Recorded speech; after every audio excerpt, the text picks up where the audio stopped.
EAGLES. Eagles.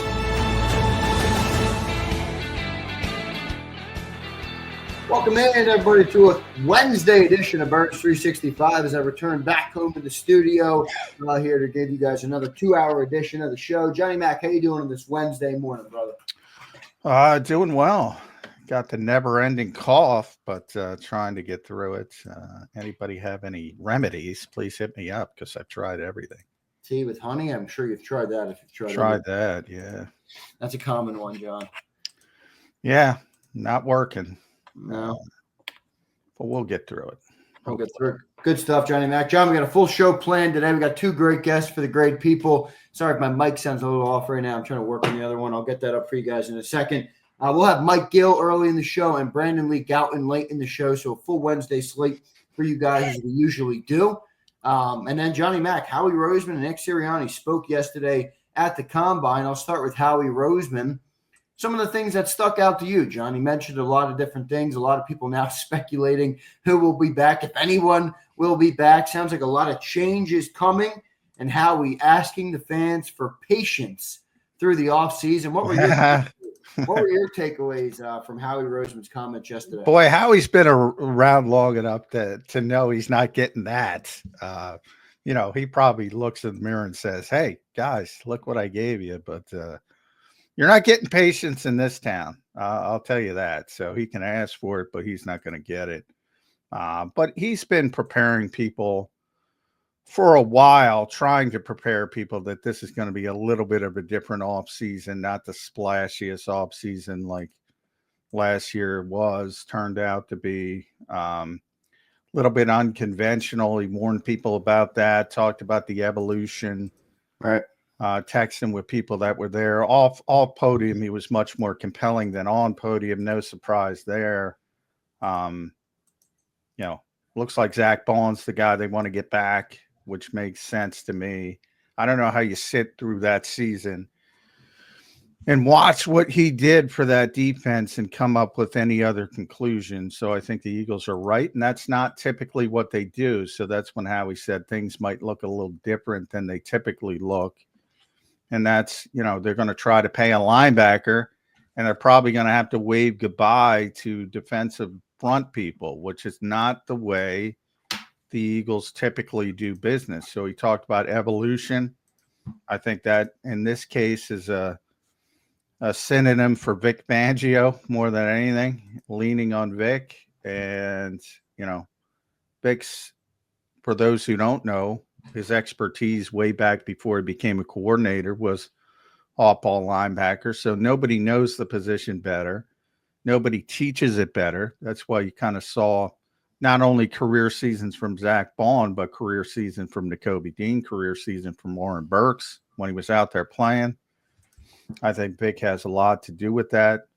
Obviously, it's players first. I always say that, but got to get Zach Baun back, man. All pro linebackers are not a normal occurrence in these parts. Right. In case you haven't noticed. Got to go back to Jeremiah Trotter Sr. And even then, with all due respect to Trot, he wasn't what Zach Baun was this year. Just wasn't, as far as playmaking. Which is a pretty crazy comment, by the way. Shows you how incredible. Well, different type of player, obviously. Right.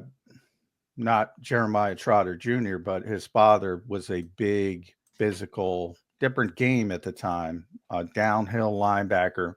Right. Certainly not the same space player Zach Baun is, but you didn't need a player like Zach Baun. So that's, the game has changed so much.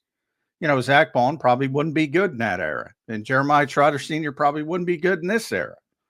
But as far as playmaking in the actual games, the Eagles haven't had a linebacker like Zach Baun in forever.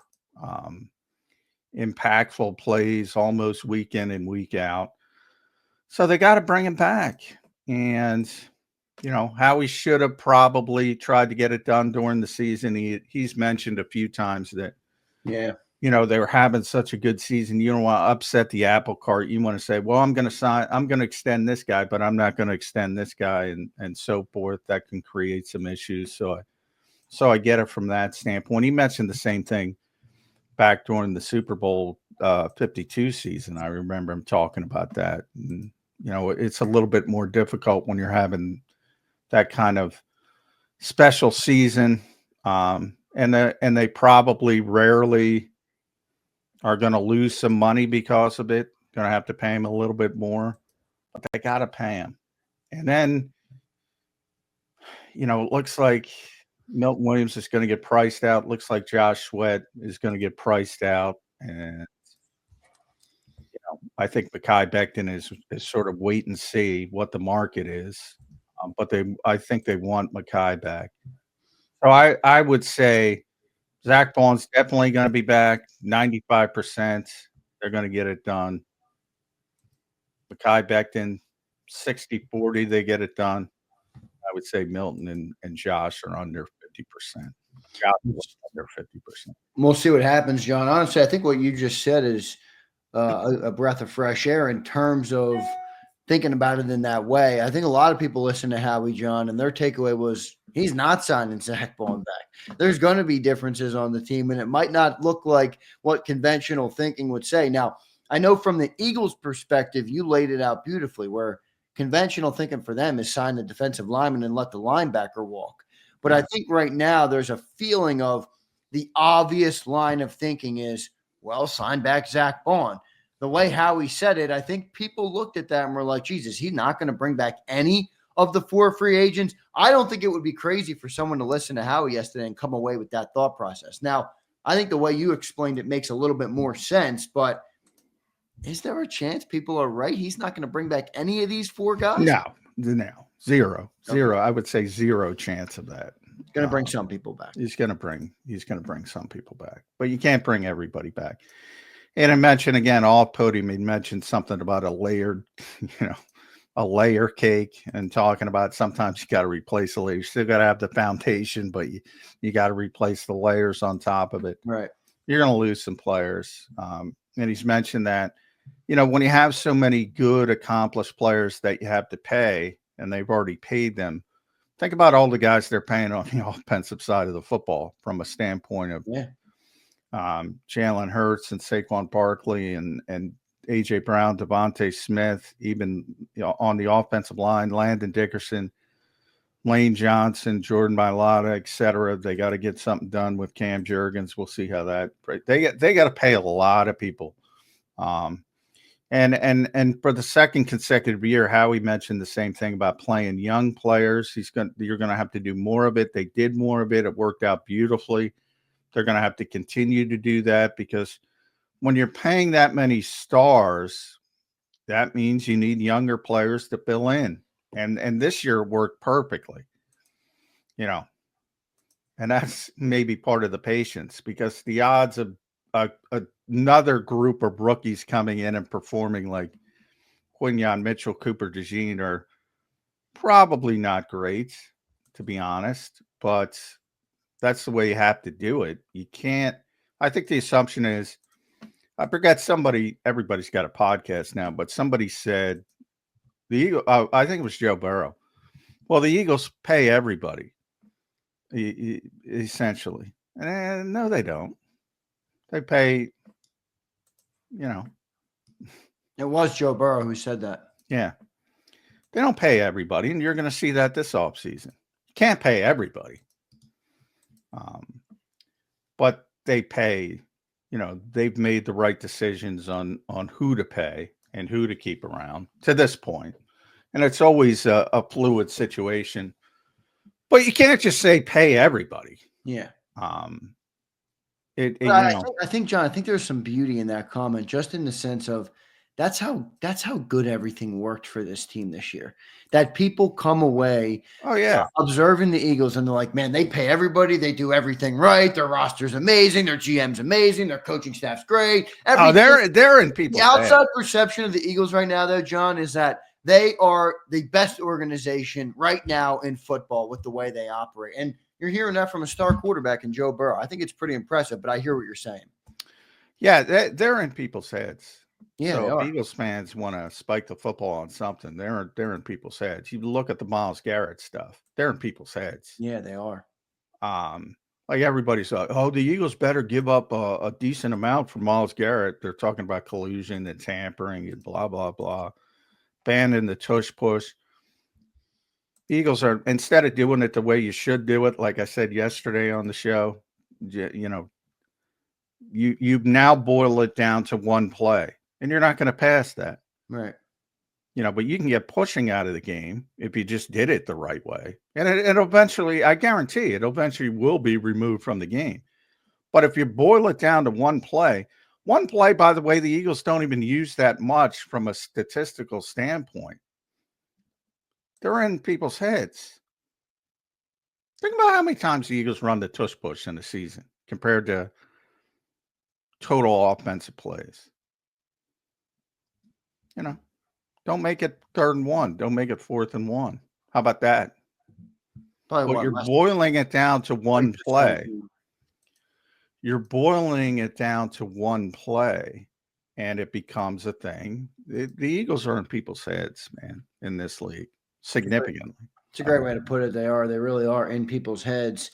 Good stuff there, Johnny Mac. John, Nick spoke as well. A couple other things happened, and we'll get into all that. We got 2 great guests coming up with Mike Gill and Brandon Lee Gowan. So great takeaways, though, from you on Howie's comments. I always love to get your perspective on things. I think you, as you always say, elevate the conversation in terms of what Howie was trying to get across. But again, impressive stuff. I will just circle back on the story that dominated the early week with the White House. And again, McMullen was correct yesterday. A whole lot of fake news, everybody. So yesterday I saw a clip of the president who was speaking and was asked about the Eagles. So sounds like he's going to extend the invite to the Philadelphia Eagles. And if you were correct again yesterday, the Eagles will accept that invitation and they will make their way to the White House at some point this offseason. Yeah. And again, individually, if certain players don't want to go, they don't have to go. But the organization is going to accept it, and they accepted it last time. I think that's a bit of a misnomer too. Yeah, it is. Actually, the White House pulled it at the very last minute. Actually, the night before, because I was getting ready to go down there, and they pulled it the night before and turned it into some other kind of celebration. But yeah, so yeah, they're going to accept it. Doesn't mean the players, individual players, can't say, you know, I would advocate going only because it's pretty cool to go to the White House. I would certainly advocate going, and I would say that if you Yeah, were I on one would side say of the that aisle, thing. though, you know, the one thing I hate about you know, that's what but politics I don't have care become. what side you're on. If you're on a side where you can't even handle your professional football team going to a White House, and I don't care who it is. I really don't care who the president is. I think you got to check. You got to look yourself in the mirror. I mean, come on here. But Yeah, I believe it. I'm with you 100% on that. I don't care if it's Joe Biden, Donald Trump, Barack Obama. If your team wins the championship in any particular sport and they get invited to the White House, I would encourage all fans to say, hey, they should go to the White House because it's pretty freaking cool. Yeah, and I would encourage all the players to go as well. No, they don't have to listen to me, nor will they listen to me, but I would encourage them to go as well and not worry about the people who are going to, you know, act like you're a villain for going to the White House because you won a Super Bowl. I mean, come on. Well, sadly, there are many people that would do that, and that's part of the problem. Because I think there are players who will cave to that pressure. Oh yeah, there's no doubt because they don't. You know, a lot of people don't want to be blasted on social media constantly, and there will be people that blast them. So yeah, a lot of guys will probably say, you know what, I don't want to deal with that. And you know, it's sad, but that's where we are in this country. Everything is political. Everything is you believe you better believe what I believe, or you're a piece of shit, basically, which is insanity. And people need to get over that, but I don't think it's coming anytime soon. Let's put it bluntly. You know, I don't know when it started, where it started, but the idea that everyone has to acquiesce to your point of view is one of the stupidest things on the planet.